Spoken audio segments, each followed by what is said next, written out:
भारत के टारगेट पर था कराची। पाकिस्तान का सबसे मजबूत शहर है।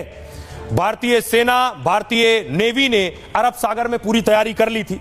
देखिए जरा तैयारी क्या थी, एक और तस्वीर तैयारी की है वो मैं आपको दिखाऊं। अगली तस्वीर दिखाई, ये है भारतीय सेना की तैयारी की तस्वीरें अरब सागर की, जिसमें बाकायदा आईएनएस विक्रांत नजर आ रहा है, फाइटर्स नजर आ रहे हैं। और भारत ने इस तैयारी के जरिए यह बता दिया था कि एक इशारा मिलते ही कराची लॉक। देखिए भारत की तैयारी क्या थी, अगर पाकिस्तान सरेंडर नहीं करता तो क्या होता।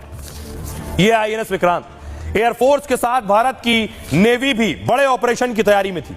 भारत की दरअसल जल सेना के टारगेट पर था पाकिस्तान का कराची पोर्ट, और कराची पाकिस्तान का सबसे बड़ा बंदरगाह और बड़ा ठिकाना है। समंदर के रास्ते पाकिस्तान के व्यापार और ताकत का यही केंद्र भी है। पाकिस्तान अगर भारत पर और हमले की हिमाकत करता तो हिंदुस्तान की नेवी कराची पर सीधे हमले की तैयारी में थी। उसमें समंदर में जवान और युद्धपोतों को अलर्ट कर दिया था आईएनएस विक्रांत, और उसमें फाइटर तैनात कर दिए गए थे जो हमले के लिए तैयार थे। भारत की खास पनडुब्बियां भी अरब सागर में उतर चुकी थी। इसके हमले के लिए बस सरकार के एक निर्देश का इंतजार था। भारत ने पाक की नेवी को कराची में लॉक कर दिया था, यानी समंदर में ऐसी तैनाती की थी कि पाक रक्षात्मक मुद्रा में आ गया। वो भारत पर हमले की बजाय सिर्फ बचाव में लगा हुआ था। इस बीच भारत ने कराची के पास भोलारी में अटैक किया। इससे कराची के पास का रडार सिस्टम पहले ही तबाह हो गया था, और कराची से सिर्फ 35 किलोमीटर दूर मलीर कैंट पर भी भारत ने हमला किया था। मलीर कैंट पाकिस्तान का अहम मिसाइल डिफेंस सेंटर, मतलब भारत ने कराची के रडार और डिफेंस तबाह कर दिए थे। इसलिए भारत अगर कराची पर सीधा हमला करता तो पाकिस्तान के लिए बचना या रोक पाना मुश्किल था।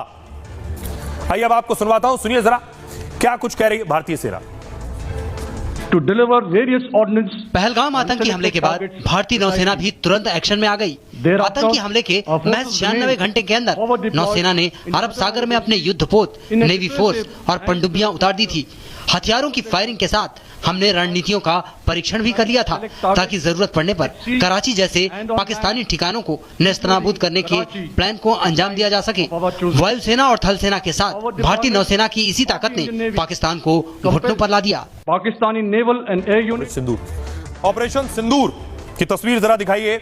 ऑपरेशन सिंदूर को लेकर जो जानकारी मिल रही है वो तस्वीर दिखाइए। ऑपरेशन सिंदूर इस मिशन का नाम रखा गया, और आपको जानकर खुशी होगी पूरा देश जिस तरह से इस मिशन के साथ जुड़ा है, पूरा देश जिस तरह से यूनाइट हुआ इस मिशन के साथ, उसका असर यह हुआ है कि दरअसल कुशीनगर में, कुशीनगर से जो तस्वीरें आई हैं, कुशीनगर में इस बीच जितने बच्चों का जन्म हुआ है उन बच्चों का नाम सिंदूर रख दिया गया है। पाकिस्तान के खिलाफ कामयाबी से पूरा देश उत्साहित है। पाक के खिलाफ इस एक्शन का नाम ऑपरेशन